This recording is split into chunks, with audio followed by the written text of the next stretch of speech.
Shalom dan selamat pagi semua saudara-saudari dalam Kristus dimanapun kalian berada, sama ada di pedalaman, di kota-kota besar, ya di desa-desa, di pekan-pekan kecil sekalipun. Jadi selamat pagi untuk kita semua sekali lagi, dan puji Tuhan kita dapat bersama lagi pada pagi hari ini dalam renungan pagi kita. Nah, apa kabar semua? Jadi kita mengharapkan, kita berdoa supaya saudara-saudari tetap kuat dan tetap berada di bawah perlindungan Tuhan kita, dan tetap merasakan dan mengalami kebaikan Tuhan untuk kita bersama. Nah, puji Tuhan karena kesempatan yang Tuhan beri untuk kita sekali lagi pada pagi hari ini untuk kita dapat bersama-sama dalam renungan pagi kita pada pagi hari ini. Nah, jadi untuk itu saudara-saudari, saya mengajak kita semua untuk berdoa bersama-sama, mengucap syukur, berterima kasih kepada Tuhan karena kebaikannya untuk kita. Jadi mari kita berdoa bersama. Tuhan Bapa di surga, Bapa kami yang kami kenal di dalam nama Yesus Kristus. Jadi kami mengucap syukur, kami berterima kasih Bapa karena kebaikan, karena kemurahan, karena pertolongan, karena segala sesuatu yang Tuhan sudah lakukan di dalam hidup kami. Tuhan, kami berterima kasih atas semua itu. Jadi tidak ada kata lain, tidak ada perkataan yang lebih indah yang dapat kami katakan untuk mengungkapkan bagaimana kami berterima kasih dan bersyukur karena kebaikan-Mu. Nah, oleh itu Bapa, pada pagi hari ini sebelum kami melanjutkan ibadah kami ini, kami datang kepada Tuhan, kami menyerahkan setiap pribadi kami, bahkan cara kami ini ke dalam tangan Tuhan. Jadi supaya Tuhan yang menuntun kami, supaya Tuhan yang memelihara kami, baik melalui pujian penyembahan, baik melalui pembacaan firman Tuhan. Kiranya Bapa, Engkau menyertai kami. Jadi terima kasih Tuhan Yesus. Ini doa kami yang kami naikkan hanya di dalam nama Yesus Kristus Tuhan kami. Amin. Nah, saudara-saudari, sebelum kita membaca sedikit daripada firman Tuhan pada pagi hari ini, jadi mari kita bersama-sama memuliakan dan memuji Tuhan bersama-sama dengan pujian dan penyembahan.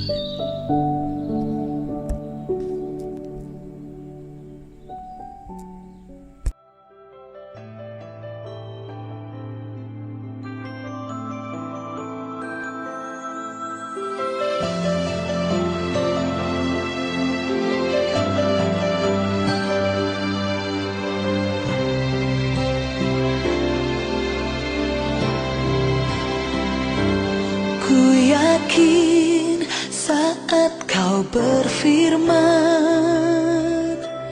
ku menang saat Kau bertindak.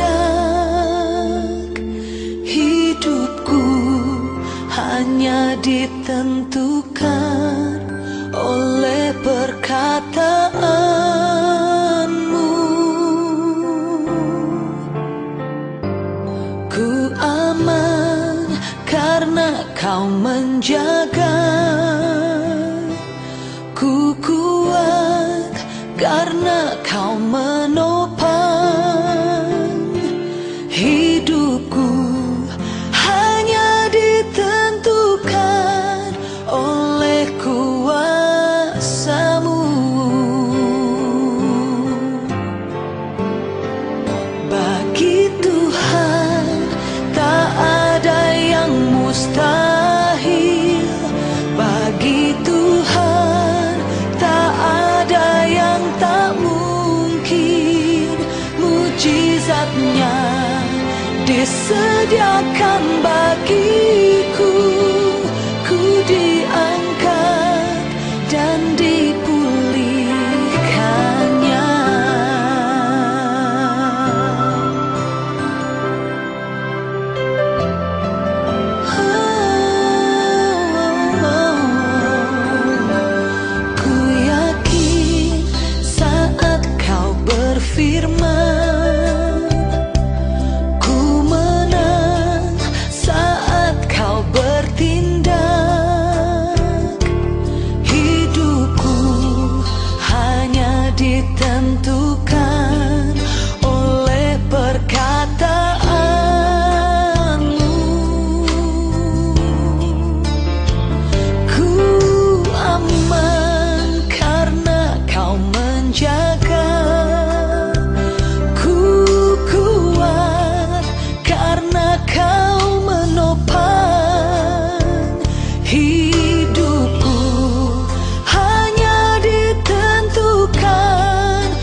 Puji Tuhan, haleluya, haleluya.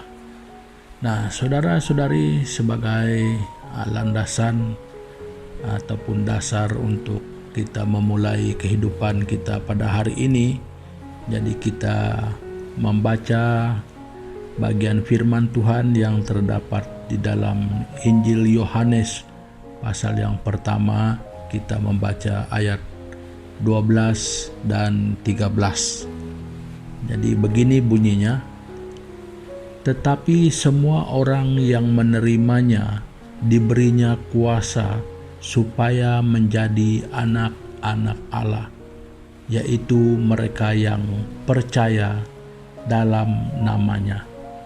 Orang-orang yang diperanakkan bukan dari darah atau dari daging, bukan pula secara jasmani oleh keinginan seorang laki-laki, melainkan dari Allah.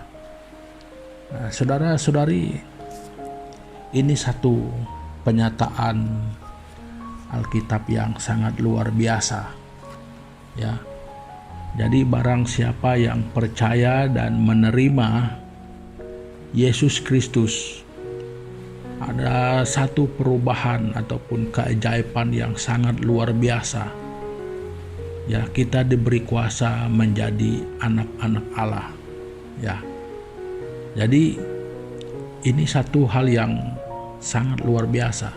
Ya, karena Alkitab juga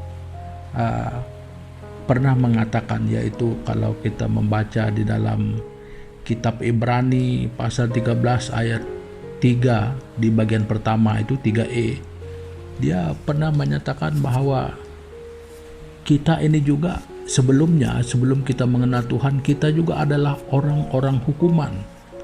Ya, jadi bermaksud sebelum kita menerima Kristus, kita adalah musuh dan seteru Allah. Nah, jadi apabila kita menerima dan percaya kepada Yesus Kristus, hal itu berubah. Jadi status sebagai musuh dan seteru Allah itu berubah menjadi anak-anak Allah. Nah, jadi saudara-saudari, apapun di dalam Kristus itu ada satu janji yang kalau di bagian ini mengubah status kita daripada seteru Allah kepada menjadi anak-anak Allah. Ya, kenapa tidak mempunyai gelar yang lain? Ya, kenapa dikatakan sebagai anak-anak Allah? Jadi kalau kita lihat di sini ya, perubahan status ini dapat kita mengartikan juga sebagai satu pemulihan yang luar biasa di dalam Kristus itu. Pemulihan terhadap status kita, ya, daripada status orang yang berdosa, yang melanggar perintah Allah, yang menyangkal, yang menolak Tuhan. Tetapi setelah menerima Yesus Kristus, pengampunan itu berlaku. Ya, pengampunan itu berlaku, penebusan itu berlaku karena kita menerima Dia, kita percaya kepada Dia. Jadi itu berarti kita sudah sadar, kita tahu bahwa Dialah Tuhan kita yang sesungguhnya. Jadi makanya saudara-saudari, inilah pemulihan, kita kembali kepada Dia yang sebagai pencipta kita. Jadi status kita sudah berubah daripada sebelumnya sebagai orang berdosa yang merupakan seteru, yang merupakan musuh Allah. Ketika kita percaya di dalam Yesus Kristus dan menerima Dia, hal yang lain lagi berlaku. Sekarang kita menjadi anak-anak Allah. Nah, jadi saudara-saudari, sebagai anak, ya, itu yang dikatakan oleh Paulus dalam Roma pasal yang ke-8. Coba kita baca Roma pasal yang ke-8. Roma pasal ke-8 ayat 17. Jadi mari kita membaca. Dan jika kita adalah anak, maka kita juga adalah ahli waris. Maksudnya orang-orang yang berhak menerima janji-janji Allah, yang akan menerimanya bersama-sama dengan Kristus, yaitu jika kita menderita bersama-sama dengan Dia, supaya kita juga dipermuliakan bersama-sama dengan Dia. Saudara-saudari, ini sangat luar biasa. Ya, sebagai anak kita adalah ahli waris. Nah, jadi saudara-saudari, ini kan satu keajaiban, ini kan satu mujizat yang sangat luar biasa, yang tidak dapat dan tidak akan pernah dilakukan oleh orang lain, melainkan di dalam Kristus Yesus. Nah, jadi saudara-saudari, kita percaya kepada Dia karena kita tahu di dalam Dia ada pengampunan dosa, ada keselamatan, ada janji yang sangat besar yang boleh diyakini, yang sangat pasti, yang sudah dibuktikan. Nah, jadi saudara-saudari, dari itu kita mengenal bahwa Dia adalah Tuhan yang sungguh, yang sebenarnya. Jadi ketika kita masih berdosa, kita tidak mengenal Dia, ya lantas kita menolak, kita tidak mau. Nah, tetapi ketika kita sadar dan kita tahu kita diampuni dan kita diterima, malah kita diberi kuasa sebagai anak. Jadi itu berarti kita diberi hak sebagai ahli waris. Nah, jadi seperti mana yang Yesus pernah katakan juga ya, bahwa di mana Dia berada, kita akan berada di sana. Nah, jadi saudara-saudari, percayalah, terimalah Yesus Kristus itu di dalam kehidupan kita secara pribadi. Nah, jadi bagi yang mungkin baru pertama kali mendengarkan ya, jadi jangan pernah engkau merasa ragu kenapa engkau harus percaya kepada Yesus Kristus. Saudara-saudari, kalau engkau percaya kepada Yesus Kristus dan menerima Dia sebagai Tuhan dan Juru Selamatmu, saudara dan saudari, engkau sudah menemukan Tuhan yang sebenar-benarnya, Allah yang sebenar-benarnya, yang mungkin selama ini jiwamu sedang mencari. Kerinduan rohmu mungkin mencari selama ini, kehausan rohanimu. Ketika engkau percaya kepada Yesus Kristus dan menerima Dia, saudara, yakinlah engkau sudah menemukan dan ditemukan oleh Tuhan yang benar. Nah, saudara-saudari, bagi orang-orang Kristen yang mungkin sudah cukup lama, bahkan sekian lama menjadi orang percaya, saudara, apakah kita sudah sungguh-sungguh menerima Yesus Kristus itu di dalam kehidupan kita? Nah, jadi apa artinya menerima Yesus Kristus itu di dalam hidup kita? Apa artinya sebagai orang yang percaya? Artinya, saudara, dengan singkat saja ya, kita itu membuat keputusan mau mengikut, mau menurut, dan mau mentaati Yesus Kristus dalam hidup kita, karena pada hakikatnya Dia adalah Tuhan yang sesungguhnya. Nah, jadi saudara dan saudari semua, menjadi anak bukanlah pengakuan mulut saja, tetapi harus dibuktikan dengan hidup kita yang terus-menerus, yang sesuai dengan kehendak Allah. Nah, jadi saudara-saudari, berbahagialah, bersukacitalah, percayalah dengan sungguh-sungguh bahwa di dalam Yesus Kristus, status kita yang dahulu seteru dan musuh Allah karena dosa kita dan kita tidak mengenal Dia, hari ini ketika engkau percaya dan engkau menerima Yesus Kristus di dalam hidupmu secara pribadi, saat ini juga engkau adalah anak-anak Allah yang merupakan ahli waris, dan kita akan menerimakan hak kita, janji-janji Allah sesuai dengan kebenaran firman Tuhan. Nah, jadi saudara-saudari, itu sedikit daripada perkongsian saya pada pagi hari ini untuk kita bersama. Jadi sebelum berakhir, mari kita datang kepada Tuhan di dalam doa kita. Bapa di surga, di dalam nama Tuhan Yesus Kristus, jadi kami berterima kasih, kami bersyukur pada pagi hari ini Bapa, karena kebenaran firman-Mu yang pada pagi hari ini sangat membuatkan kami merasa sukacita yang sangat besar. Karena di dalam Yesus, kami bukan lagi seteru Allah. Di dalam Yesus kami bukan lagi musuh-musuh Allah. Tetapi di dalam Yesus, sekarang kami menjadi anak-anak Allah yang berhak, yang adalah ahli waris, yang berhak terhadap janji-janji Allah kepada kami semua. Nah, terima kasih Bapa atas semua ini, kasih karunia yang terlalu besar, karya yang tidak dapat dilakukan oleh siapapun, melainkan Engkau Yesus Kristus.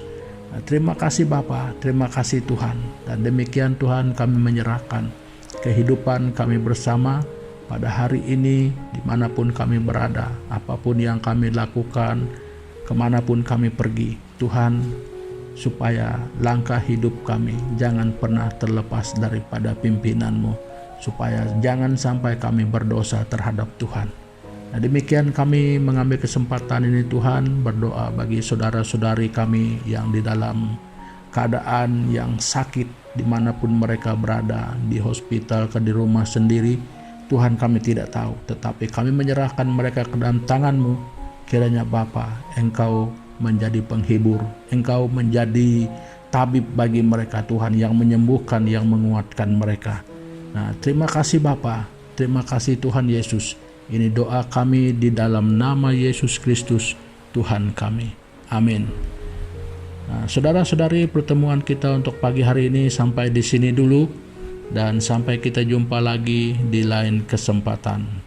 Haleluya.